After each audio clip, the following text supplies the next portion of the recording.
Hello, greetings and welcome, everyone. It's terrific to have you here with us again for our next installment of our In Conversation with series for our WOW Women of the World legal program here at Dentons. Thank you again for joining. My name is Kate Brower. I am the Global Inclusion, Diversity, and Equity Officer here at Dentons, and I'm delighted to be joined today by Deborah Grimason, who is currently serving as the General Counsel and Company Secretary at Ceres Power, and she's been in that role since January 2022. I'm only going to give you that teaser because I'm really excited today to have what I know will be an interesting and exciting conversation with Deborah as we talk with her about her career. We, as always, encourage all of you as we are proceeding through the conversation to put your comments into the chat, to put your questions in the chat. I will try to do the multitasking magic and watch for those as we go. But as always, and as we typically do, if you want to share in the chat now where you're joining us from, we would be delighted to hear from you. Where you are. We always like to talk about the weather, so tell us how your weather is. I'm joining today from a very gray Toronto, Canada. So Yes, welcome, yes, Deborah. Welcome, Deborah. We'll just ask remind people to mute their lines if they don't mind. And I see that we're hearing some great far-flung places around the world where everybody is joining us from today. So thank you and keep it coming. So with that, Deborah, with your permission, maybe we can jump into the conversation. Thank you again for being with us. What's the weather where you are today? Well, it's a little mixed. I think we've had 3 seasons today, Kate, here on the south coast of England. I live down in Brighton, as you know, and yeah, right now a little bit cloudy and grey. Well, let's hope for the summer season at least one more time today for you. So Deborah, thanks again so much for joining today, and I'm excited, as I've said to you, delighted to be having this conversation. And if, with your permission, we're going to jump right in. I know I've shared your title, but I know our audience is going to be as interested in hearing about your career journey as certainly I was when we first met. So I'm going to start. I won't say right at the very beginning, but early on, if you don't mind. And you shared with us when we spoke with you that really when you were a secondary school student, you had to overcome, I'll put it this way, some challenges and assumptions about your future career. Can you tell us a little bit about that and then how you wound up on this, I say, a bit of a winding path to law school? Right. Okay. Thanks, Kate, and it's lovely to be here. So thank you for inviting me today. So I'm equally as excited. I mean, take me way back when it all started, as you say, in secondary school. I grew up in Northern Ireland, and I went to an all-girls grammar school through some formative years, and I spent a lot of time having a good time. But pursuing arts subject, that was my passion, as I played out later in my undergrad degree. But essentially, I repeat the anecdote that I had when I was at school, having done extremely badly in my O levels, and thought about what next, A levels in university. I was welcomed by my parents one evening as they had came home from a parents' evening with our careers teacher, who was also our chemistry teacher, I hasten to add. And it was not a subject that I really excelled in at all, which I now, working with chemists most of my day job and engineers, is surprising when I tell this story. But this careers teacher told my parents at this parents' evening that in preparation for my A-level subject choice, that Deborah wasn't really university material. She could maybe manage a sandwich course, or maybe, go into one of the caring professions. In fact, probably she ought to really think about one of the caring professions, which I have great admiration for, I hasten to add, but she wasn't going to go on and be university material. So that was, I think, probably, Kate, the proverbial kick in the proverbial area that got me going and said, my determination was very, very strong at that stage to kind of prove people wrong, and particularly to prove this one individual teacher wrong.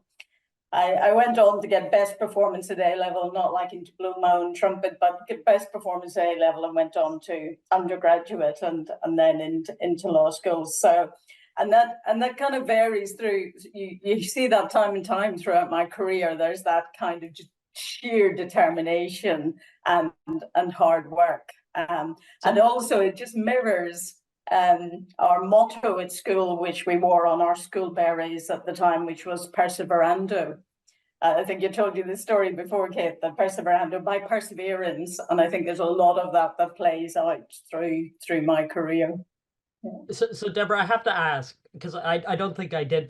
Was one of those A levels in chemistry or no? No, straight up, no. So you weren't determined to prove that teacher that wrong, but you were certainly determined to prove that perhaps they hadn't got you all sorted out. Very interesting to hear about how, we talk about the people who influence us in our lives and the journeys we take in our paths. Is very interesting, because I think we often will have influencers who are maybe not influencing us in positive ways. I certainly know that there were moments in my career, and we can learn a lot from those folks as well. It might not be what we choose, but there's some realities to that. That's true. So I think that's terrific. How's your chemistry now? Oh, dreadful. Ask any of my chief scientists at Ceres, and they'll say, yeah, you explain it once, twice, and maybe three times to Deborah, and she might or may not, and probably won't. So, excellent. yeah. I love it. So off you went. You did your university. You got into university. You started pursuing your university career, and then again, because I know Deborah Grimason doesn't do anything that's straightforward. It's a bit of a winding path to law school too. Yeah. So I went on to university and pursued my love of the arts, English literature, philosophy, and some world religions thrown in there as well. And I went to Scotland and to do my undergraduate degree. And I knew at the time that I could pursue a conversion course into law. So I really wanted to pursue my love of the arts and literature, and spend 4 years in Scotland doing that. And it was, and I often say this to kind of young up and coming lawyers who are thinking, should I go and spend 3 or 4 years studying law as an undergraduate and then become a solicitor, a barrister, or whatever, practice law? I often will say, think once, think twice as to whether you want that kind of wider dimension. I always describe it as a bit of a funnel. Do you get the wider dimension before you specialize? Because in effect, it's your opportunity to go wide and have many more experiences and backgrounds that you can then bring later in life to your career and your chosen profession or career. So yes, I went to Stirling, pursued that, and then I did the conversion. I came out of Stirling thinking, okay, I know I can do the conversion. I was really interested in studying law. There's not much you can do with one of those undergraduates other than pursue a PhD or teach, and I knew I didn't want to do that. So yes, I did the conversion to law and became a solicitor at that stage. Yeah. That's excellent. And I'll just, for our audience, because we have our audience joining from all over the world, and you can, Deborah, because I'll probably not get it 100% right. But in the UK, law is an undergraduate degree. So many of our people participating who are, maybe are qualified lawyers themselves, might have come from places where a law degree is a graduate degree, so they have that great opportunity, perhaps in their undergraduate degree, to pursue that wider breadth, because they know they're going to have to go on and pursue law as a graduate degree. So just some context setting for our audience members who might have a different education path. So, but then you come out of your conversion to law. I do. And again, Deborah Grimason doesn't do anything the traditional way. I think No. is that and so now you're on the doorstep of, okay, now how am I going to get out into the world and practice? You have to do articles in the Right. UK. So tell us a little bit about sort of what happened next. So really, way back then, you had to do articles. Today, it's a training contract in the UK. And so I had to seek articles. And I looked at a couple of law firms, but I kind of knew even then in my heart of heart, I wanted to be in-house. And through my career, certain headhunters have said, cut Deborah Grimason in half and you'll see in-house lawyer through and through. So I never really,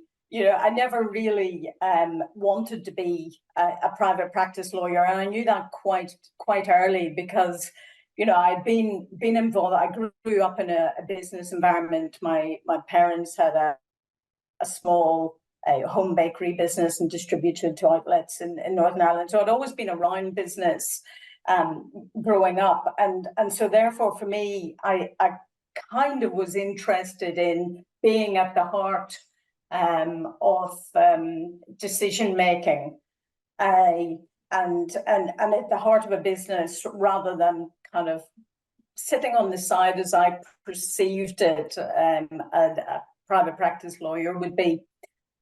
So I had a few.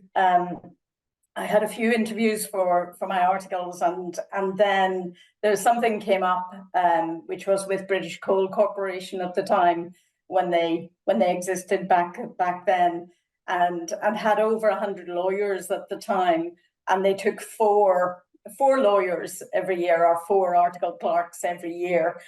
But traditionally they had only taken them from Oxbridge, so it was Cambridge and Oxbridge graduates. And I was thinking, here is I coming from Stirling University in Scotland, not even with a legal undergraduate. And I thought, well, hey, the salary was great. It was £9,000 a year. So I mean, how could you throw that up?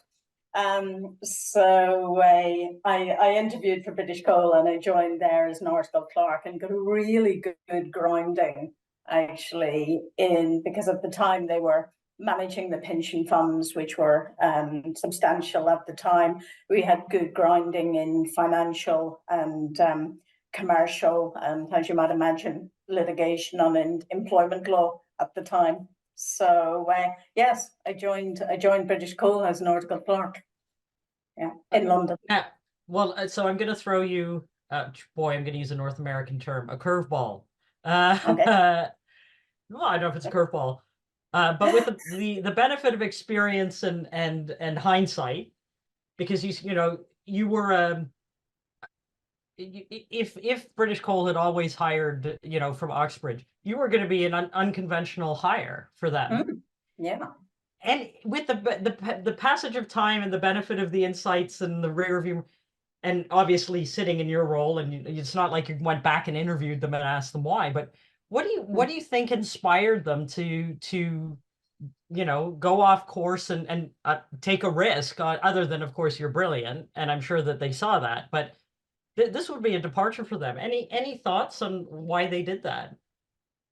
Yeah, I mean, I think when I look back on it now, and that was a bit of a curveball, Kate, so thanks for that.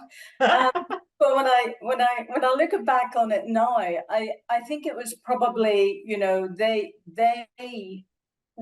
they were going in a direction at that stage where they could even then start to see the value of diversity of thinking, because it was quite a traditional industry, as you might expect. And I know lots of people in this country have different views around the mining and ex-mining industry in this country. But I think they were moving towards, they had always traditionally employed a certain type of lawyer.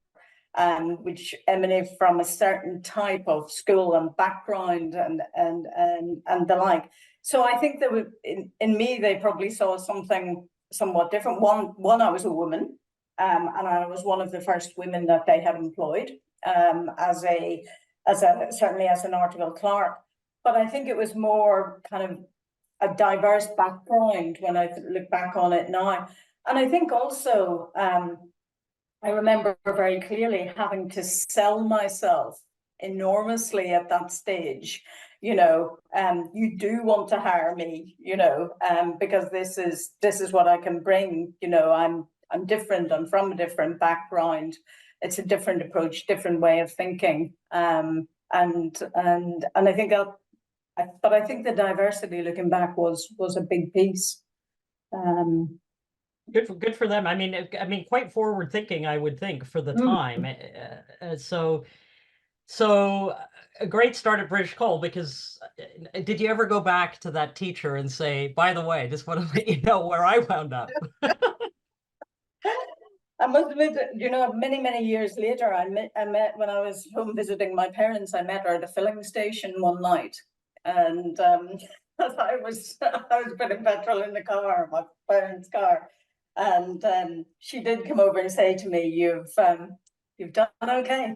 Well, that's something. So, hey, we small mercies. So there you are. Well, there you are. yeah. So great. It's, I think I'm assuming, or this is an assumption, but you can tell us that your experience, hopefully your experience at British Coal was everything you expected it to be, but then the world changed. Can you tell us a little bit about that? Yeah, so I had a great initial grounding at British Coal, and even as somebody just such a young lawyer, I had really great mentors at British Coal. One of whom was my principal at the time, who was a commercial lawyer, Penny Highsmith, and I guess she taught me a lot about, kind of having a voice and speaking up, even in the midst of again a predominantly male and a industry and sector. So I had really good mentors there, really good initial grounding in commercial and financial law. But then, as you say, the world changed. British Coal became the Coal Commission, and a government entity. And we were the first legal team to be TUPE'd. So under the European Transfer of Undertakings, we were transferred to Nabarro Nathanson, as it was, a law firm in the West End. Lock, stock and barrel, the legal team from the London office, and also the Doncaster office, the Northern office, which became Nabarro's Northern office. So yes, I found myself in private practice all of a sudden after my first couple of years of articles. So I found myself, but in fairness, Kate, it was a time in my career. It was a really good grounding in corporate and commercial law. So again, I had lots of great supporters and mentors in the Barrows. And I was still working with a lot of the client base that we had acquired, or we had at British Coal. A lot of my colleagues were still there as part of the team. So in fairness, it was a good initiation or transfer. But as I said, I found myself in private practice where I had never planned to be. Well, there's a now since retired very senior general counsel who actually used to be with us here at Denton's, and he said that in his view, in an ideal career, people would get a legal career, would have experience in a private firm, in-house, and in his mind, some kind of government entities. It sounds like you might have had a bit of a foot in both worlds with the British Coal and how those things change. but that was his view. I wonder, and I appreciate that doesn't work for everybody in their career, but I wonder, your thoughts on those different pieces and how they can coalesce and come together. Yeah, I mean, I think as you know, throughout my career, I've had private and public experience, public markets, private industry, private equity, backed businesses, different sectors, a quasi-public. I went on to Royal Mail after Navarro's. So I think you get a real flavor of different experiences and different influences, different forms of decision making, different hierarchies, different values. You get the plethora, and I think I would tend to agree with your colleague or friend who says that kind of the more experiences you can gather, and this is a very personal thing, but the more experiences you can gather and the more curious you can be, I think, about what are your opportunities, then the better general counsel you can be. It's in the name, general counsel. And I think most of my peer group as general counsels will say, you don't know what's going to come over your desk on any given day. And having a very kind of niche experience or narrow experience to bring to bear on a problem or to try and find the solution sometimes really kind of narrows your ability to tackle and deal with particular issues. But I think when you've got that wider funnel, you can draw on all sorts of experiences to apply to the issue at hand. So I agree. I think the more the better. And you've got a self-admitted penchant or itch for the in-house element of that, though. So I'm going to get us back on track because I got us off track, so that's my fault. Just so you said you had your private firm experience, you learned a great deal, but then the itch came along again. Yeah. So tell us, and I know people are thinking, boy, does this end? Hold on to your seats, people. We've got a lot more, stops along this journey. But tell us what happened next. So next, at the time when I was in private practice, the legal market in London and in the UK was pretty depressed, actually.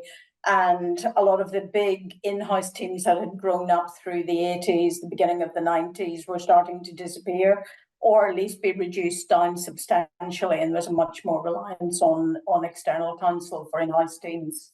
But I still, as you say, I had the itch to go back to my love, to go back in-house. And so I left Navarro Nathanson to go to Royal Mail International, which was still government owned at the time, and spent a couple of years at Royal Mail International, really kind of learning more about post office powers, very important, and monopolies in the postal sector and competition law and the like.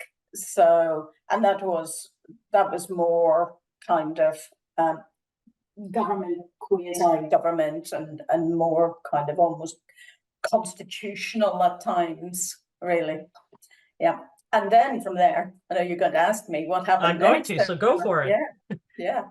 And then from there, I went into Nokia Telecoms, onto the network side, the infrastructure side, and spent some time living in Helsinki.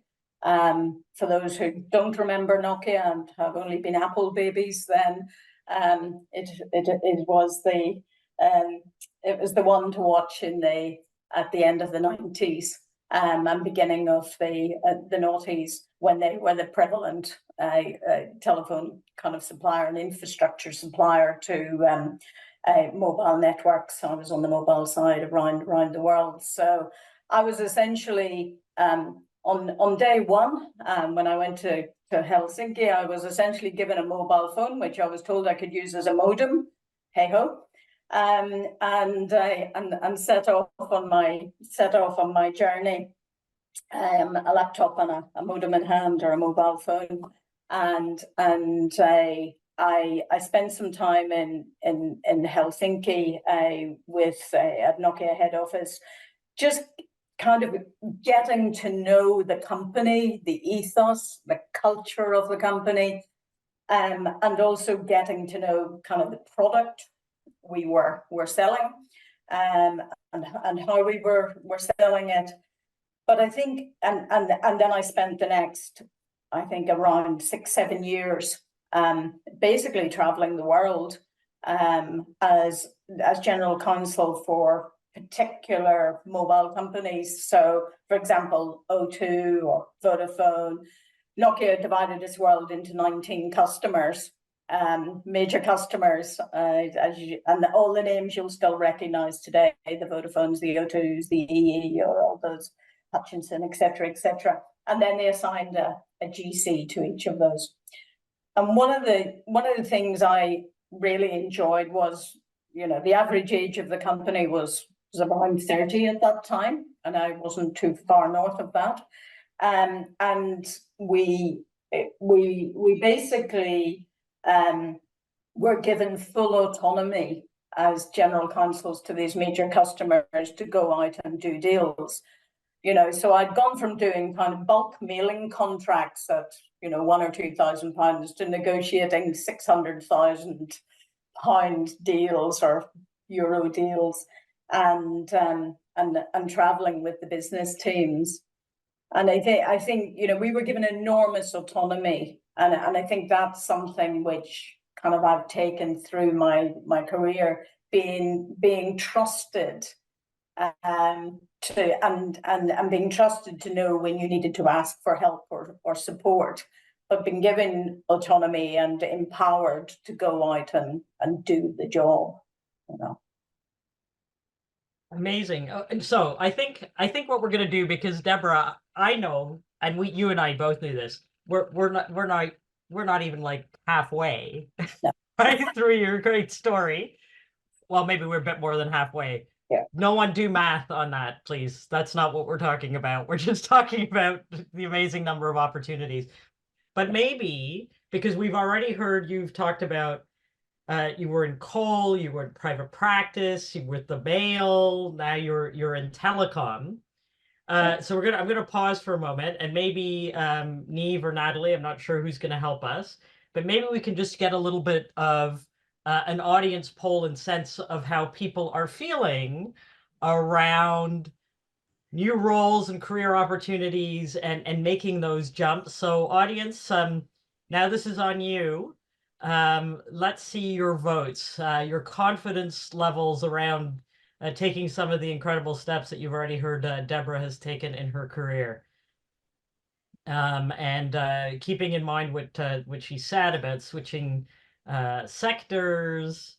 So we'll just give it a little more time. I know there's lots of words, so we want to give you enough time that you can really read through your options. I see our numbers ticking up on our poll. Just give it a little more, maybe give it about 15 or 20 more seconds for your votes. I see they're still trickling in. All right, so I'm going to do 5. I'll count slowly because I can see the trickling in. 4, 3, going once, going 2, 1. All right. Okay, so can we share our poll results and just see how our audience is feeling about their mindset and their ability sharing now, please? Yeah. Excellent. Terrific. They're looking good. Okay, so I see people are unsure. I think that's a really common experience, feeling unsure. We have a plurality who've put their heads up to say, I don't know how to position my existing experience perhaps at the moment. But it also sounds like there's a good bunch of you, which I think is terrific, who are confident in your ability to change roles and take on something new. Good for you. but you know, also a healthy number who are have some worries, which I think is very, very natural around you know, making technical jumps or just, oh my gosh. And Deborah, you won't be surprised because I know we're going to talk about it. You haven't always gotten it right along your journey. So thank you everyone for your participation. I think we can stop sharing and maybe we can jump back into the conversation a little bit, Deborah, with keeping in mind some of what we've heard Sure. from our audience. So that's terrific. Thanks everybody for doing that. So I know, Deborah, she's going to say, Kate, you're a canny one. That you loved Nokia, you had all this autonomy, you were giving great opportunities, but you didn't stick around at Nokia. You made a move. Can you tell us about the next move? Yeah. So you are a canning kid. Not my first time out, Deborah. No, Not my first time out. So I think Nokia was one of those companies that it had a great culture. The structure was really flat. You know, you could find yourself sitting beside the CEO for lunch, and they're also very kind of the Finns are also being married to one, I know. The Finns are very forthright in their culture. You know, they say what they mean and mean what they say. And that suits me extremely well. But it was a very inclusive culture as well, a very flat structure, very values based, and that's really, really important to me. So it was one. So you'll say, Kate, why did you leave? It was one of those things that, you know, I was sitting on my desk and I still remember the time when I thought, you know, I could stay here for the rest of my career. Chance would have it, I couldn't have had, but I could stay here the rest of my career. I enjoy it. I love my colleagues. The work was fantastic, and I enjoyed the travel. Everything was really good. Or I could take a new challenge. Yeah. And that tends to be it with me. I love challenge. I love an innovation.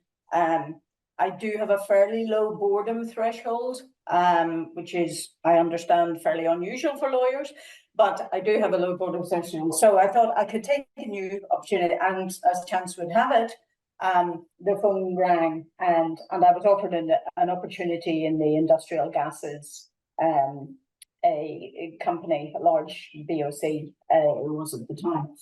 And even the headhunter, who I knew quite well, said, Deborah, I know you won't want to listen to this, but just listen to me for a moment. I have this opportunity of deputy GC, succeeding the GC in BOC gases, and at least come and meet them, and etc.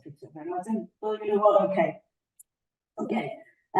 So I did go to meet them, and decided to take the new opportunity in quite a heavy industry, and that was the first of many heavy industries I joined, in fact. So going from kind of high tech as it was then, cutting edge, and you know, kind of how things work, to this large industrial giant, which turned out to be very hierarchical, turned out to be very British. Sorry, and I think I've said before that was the mistake on my CV, because I think probably I also have the ability to understand when I've made a wrong decision and call myself out, so to say, and when I'm not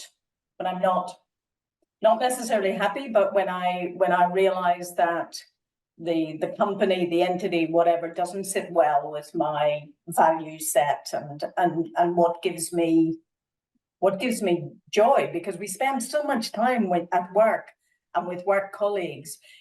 I think you need something that feeds you. Yeah.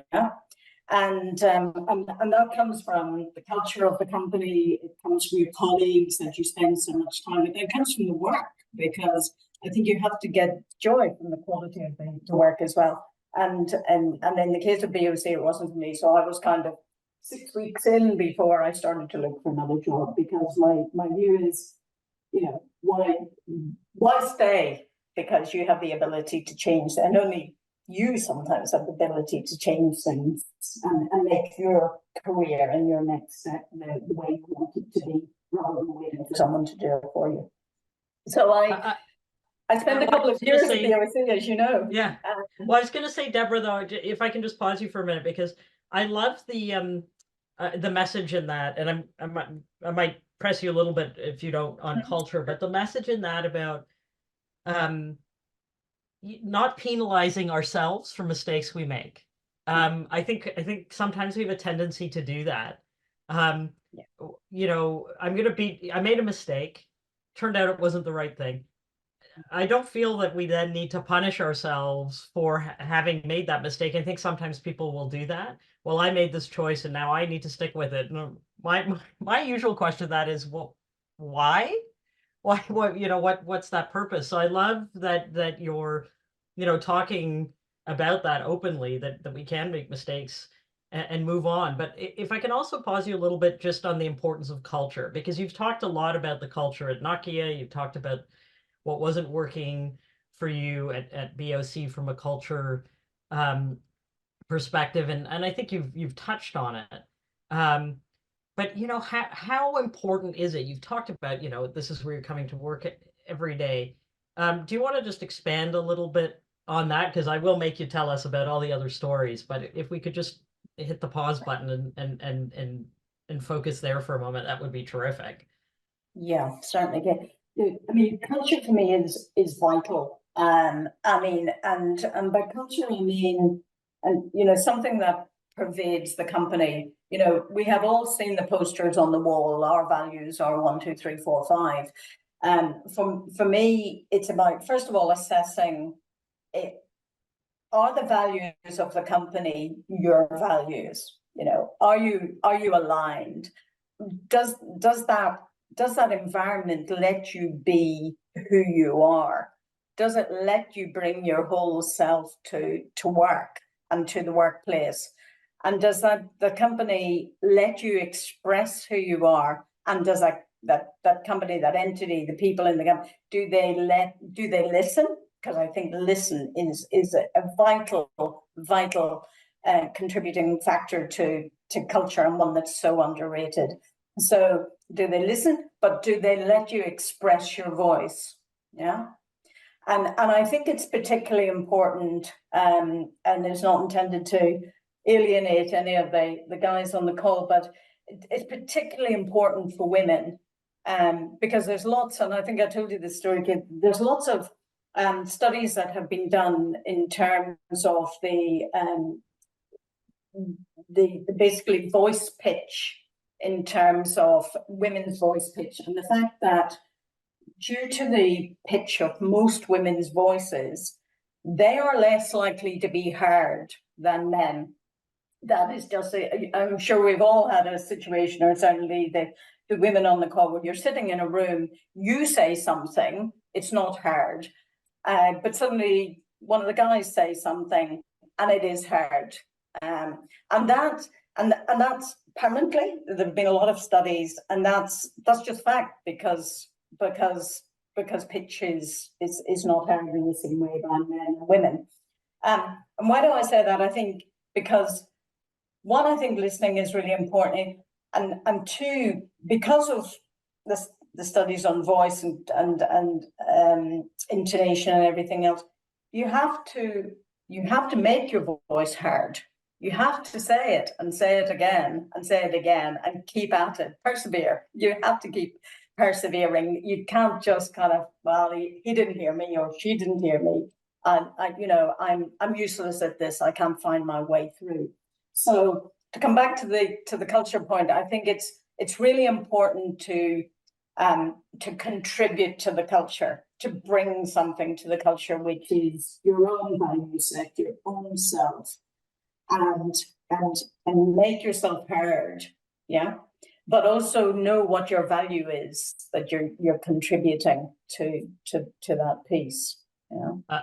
I love that. I'm going to, if I'm going to do two things. I'm going to name drop and fangirl, if you don't mind, Deborah, because I was listening to you tell that Sure. terrific story of an experience that we know is very common.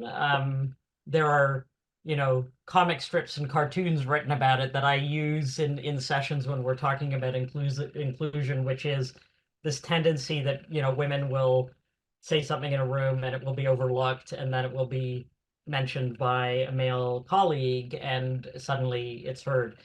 Had the enormous privilege a couple of weeks ago of being at a session where Hillary Clinton was speaking. Wow. Boy, is she ever a force. But this and so there's my name drop, everybody. But I didn't get to talk to her, shake her hand, or get a picture with her or anything like that. But I did have the privilege of listening to her. And she talked about that dynamic. And I just want to share with the audience, because she shared a wonderful strategy that she uses when she observes that dynamic. And it's just, I mean, when you think about it, you've mentioned it, I've talked about it, she talked about it 2 weeks ago, it happens. And she said what she has done as a practice, and I think it's something we can all do, is when she sees that happen, when the other colleague, repeats whatever the idea was that was expressed, she goes out of her way to say, thank you, so and so, for amplifying and building on Deborah's terrific point. And it's such an incredible moment of allyship. It's something that I think that we can all do, because I think we've all either had that happen to us, observed it, and so on. And I love it when we can give people some really tangible strategies about, and we're relying on others in that moment. But I'm with you. I do think you got to persevere in sharing your voice, and I think those are wonderful comments. But we're going to do another poll. Let's get our audience involved. And then, Deborah, we're going to have to run to the finish line of getting the rest of your career out, but we'll get there. Okay, so can we do another poll? So, audience, how effective do you feel you are at articulating your views with your senior stakeholders? Maybe it's in your current role, maybe it's generally. Excellent. So we'll just give it a minute while people have a look and consider. I see the numbers ticking up. We'll give people a little while to participate. Okay, a few more seconds. I'll count down this time from 10. Did I count down from 5 last time? I think I did. So 10, 9, 8. Nothing is going to blast off at the end of this. 6. I know I missed 7. 5, 4, 3. If you want to get your vote in. 2, 1, and let's end our poll and share our results. And we're seeing a majority this time. A lot of people saying they have clear views, but feel they could probably proactively share them more often. I think that's a very, very common experience. Good for those who are feeling either in an organization where this is promoted, because we know that's often the case. That it's your context and environment, and maybe Deborah, I'm sure you'd have lots to say on that. But yeah, I mean, sharing your views is, I think it's something that we all can have challenges and struggles with at times. How junior we are can sometimes impact that. But I would say thank you, Deborah, already for the great advance advice to the group on some of the things that everybody can do to really make sure that they're doing that. All right, so I think we can stop sharing, and I'm going to get back onto the Deborah Grimason career train. So you were at BOC, you knew it was time to make a change. The culture wasn't the right thing. So how did you get yourself out of that circumstance? Yeah, I mean, I think I always have been quite lucky in my career, and I think you turned that around, Kate, the last time we said, and said basically luck is about where hard work meets opportunity, and I think I've done a lot of hard work, hard yards, and I've had a lot of great opportunities, but I've also had a real willingness to grab those opportunities when they've appeared. So So after BOC, I left and I joined Lafarge in the UK, which is an aggregates and cement producer in the UK, another heavy industry. And I joined in the UK to introduce shared services into the UK organisation. And after about probably 18 months in role, I was asked to go to Group Lafarge in Paris, where I went and headed up as regional counsel for M&A in Latin America and Europe. So I went from quite a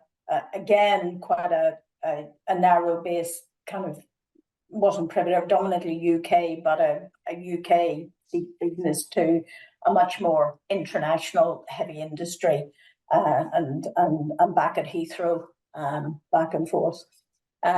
So yes, I went on to Lafarge, and that then took me into the wider dimension of culture, dealing a lot in Latin America and Europe, and meeting a lot of very different cultures, and learning to kind of deal with a lot of very new challenges. And I always, again, it was an amazing time in my career, living in a country where I speak fairly pidgin French, I think. Yeah, my French teacher when I was at Lafarge once said, "Deborah, don't speak English in what you think is a French accent and tell me it's French, because it's not." But nevertheless, I spent almost 4 years in France, and then came back on the back of a joint venture with Anglo-American and Lafarge. When we joined Lafarge and Tarmac in the UK, I came back after 4 years in Paris and in Latin America and Europe. And then on to the next. On to the next. Came back as general counsel for the newly formed joint venture. Again, culture-based decision. It became quite a different culture when we joined Lafarge and Tarmac, which wasn't going to allow me to flourish, although I had great colleagues. And from there, I moved from what was a private but listed in France company, private company to the world of listed companies in the UK. I joined Travis Perkins as their general counsel and company secretary in the UK, and primarily in the UK. So it was my first foray into publicly listed companies as their company secretary, and when I discovered, although I'd been company secretary to private companies and different companies along the way, I suddenly found myself at the helm of company secretaryship of a FTSE 100 PLC company, and that's when I did my company secretary exams and became ICSA qualified, which is a qualification in the UK for listed company secretaries. So that day. Deborah, you never rest. You never rest. Try not to.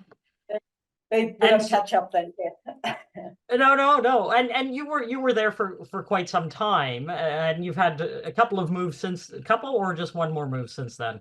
So 2 more moves. Two more moves. Yeah. So very briefly, after my time in Travis Perkins, I kind of didn't want to, but wanted to move further south because they were based in the Midlands and the commute was starting to get a little onerous. Having lived on the south coast, so from there I joined a private equity backed company in shipping. So it was my first taste of Admiralty law. And for anyone who tells you that as a corporate and commercial law, you can do most anything in-house because it really doesn't matter what you're selling, the principles are always the same. Shipping is different. So don't let anybody tell you anything different. So it was extremely challenging, the shipping experience, but I learned a lot. And I have a huge, I always say to people, be curious and don't stop learning, because that's that's when you're dead in the water. It's so important for your own, to look after your own personal growth, to learn, for me at least, to learn every day and challenge yourself and develop your own person to be the best you can be, really. And then after several years in shipping, what we call the COVID years, of course, then I went to and joined where I am now, Ceres Power, which is a clean energy company, which aligns with, I think we have wonderful potential for the world and the next generations, creating clean power cells and electrolysis for green hydrogen. So amazing. it's So, very exciting. so what I'm going to do, I'm going to ask you a question, but I'm going to just remind, we're coming close to time. So if anyone in the audience has a question and they want to put it in the chat, I'd invite them to do that now. We'll try to pick it up. I have one more question, certainly, for you, Deborah. I probably have 50 more, but I want to make sure our audience gets the opportunity. So just a quick reminder to folks, if there is a question that you have and you want to put it in, please do, but we need you to do that sooner. So Deborah, I'm going to ask you, because what have we covered now? Coal, gas, technology, construction, shipping, clean tech, mail. Did I miss anything? I probably missed something in the middle. Cement. Yeah, I mean, it's really the panoply of, I think you need to get into some retail, manufacturing. I think you still need some on your bingo card. But you've taken this very, I'll say, non-linear path. You've jumped around sectors. What I'd ask two things. What experiences would you advocate to others that they should be looking for to help them? You've talked about things like curiosity and culture, but what would be your advice to this group if they're sitting there and they're thinking, how do I have a wonderfly colorful career path like Deborah's? Or I'm thinking I might want to make a move. What would you encourage them to think about and do as they make those choices or decisions? I think probably the biggest thing I'd say, Kate, is don't stunt your own growth. And don't be afraid to take a new challenge. If you really want it, don't be afraid to take a new challenge and to stretch yourself. It's all too often, you'll see people that, kind of applying for a job, or should they apply for a job or a promotion, they'll go, well, I can't do that, or that, but I can do the 20 things. I just can't do these two. So therefore, I'm not going to allow myself to go forward or to move forward, because it's a little bit frightening, and sure, it is frightening. There were times when I sat, particularly at Lafarge, and sat at my desk and went, wow, I have no idea where to start with this. But you know what? You just start and go on. So I'd say, don't be afraid to challenge yourself, but look for that supportive culture, and look for your growth path. Look for something that, and don't be afraid to say, don't be afraid to say, I can't do it, but I will learn how to do it, or I will evolve into being able to do it. So I think it's a little bit that Susan Powter, feel the fear and do it anyway. But and sometimes it's good to stretch yourself and just gather experiences and knowledge as you go. Yeah. Terrific. And we have one, so I think we have time just to squeeze it in. We have one great question from our audience here. How do I manage the transition from a mid-level manager to joining the senior management team? I'm applying for a GC position. I've been with the company for 14 years, but I fear that my company does not see me as a potential candidate. Oh, that's a great one. Any advice, Deborah, on that one? So a couple of things I would say to you. Sit down with a piece of A4 paper and write down what it is you have to bring to that new role. What do you currently bring to your role? what can you bring in the future to that new position? How would you see yourself, playing in that position? And what are your, I know people talk about strengths and development needs, but really, how do you sell yourself into that position? Because I guarantee when you sit down and just think about it and write down some words, you've got the ability, the knowledge, and the strength to do that role. And I think it's a lot about believing in yourself. It's a lot about believing in yourself, and that's not a throwaway comment, but you have to believe you can do it and believe that you really want it, because I think there's nothing as strong sometimes as someone who really, really wants and is passionate about something and about bringing the value to that role. So yeah, reassure yourself, sit down and write the words, I would say. Fabulous. Deborah, thank you. Such great advice. And I believe it or not, we're at time, so we've got a couple of housekeeping items. I cannot thank you, Deborah, enough for the conversation. I'm amazed we got through as much as we did. It was wonderful. I enjoyed it as much the second time or more as I did the first. And so with that, again, our gratitude, I'm going to turn it to Neve, who I think has a few bits and pieces for us. Thank you. Hello, everyone. Thank you for your time today. Thank you for joining us. We do have a final poll for you before we close today's session. This is actually the last session in our current series from a client experience program perspective. So we would love to get your views and input on what you would like to see more of on the program. The poll is live now. Is it more about those external risk factors, anticipating and managing global risks externally? Maybe it's more about internally and leading the risk agenda within your own organization, as Deborah has spoken to us about her experience on today. Maybe it's global perspectives and trends, emerging regulation. Maybe it's the in-house legal team agenda. It might be developing and your team, or lots more of what we've spoken about today, that personal development and career progression insight that you've heard from Deborah and Kate today. You also might want to hear about learning and perspectives from General Counsel. We're really, I suppose, keen that this program, to be most effective, is driven by what it is that's top of your list. So we're very keen always to hear from you around how you would like to shape that agenda as we put together our next series of this program.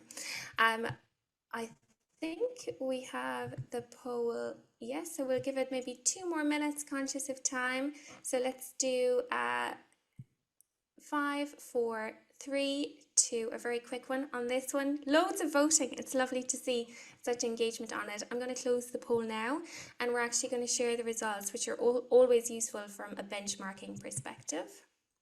Right. So very interesting spread. It does look like, Deborah, you'll be back with us, because they do still want lots of perspectives from General Counsel and lots more conversations on career and personal development, which is always lovely to see. I would like to say a huge thank you to Kate and Deborah for today's conversation. They've both come on and it's been so natural, but lots of conversations and reflection and consideration go into the conversations that we have at these sessions. So I'd like to say a huge thank you for that. Also want to say thanks to everyone for your continued support on the program right since the very start. We're looking forward to doing the next series with you all, and in particular thanks for being so candid in terms of your participation on the polls today, which were a little bit more provocative around some of your concerns in this space. I just have one final little bonus for today. We do have a fantastic event coming up tomorrow. It is for selected clients only, but we are opening it to this community. We're going to pop the registration details in the chat, and I'm going to give a quick word. Kate, would you like to add anything? It's a super event, so you may like to just give it a final promo before we close today's session. Thank you very much, Neve. Yes, we'd love to see as many of you who can join with us tomorrow. It's going to be a terrific conversation around gender partnership and how we can work together to advance women's equality. I mentioned that session where I saw Hillary Clinton, we're actually having a presentation and a talk from Catalyst, which is an incredible organization that's dedicated to making workplaces work better for women, talking about this topic. And we're very excited about it. We'll also be in conversation with our global CEO here at Dentons and our global non-executive board chair, who are both going to share their thoughts on the importance of gender partnership and how they contribute. So we would love to see you, and we hope we do. So thank you very much, and thanks to everybody for joining, and thank you again to Deborah and to Neve and Natalie as always.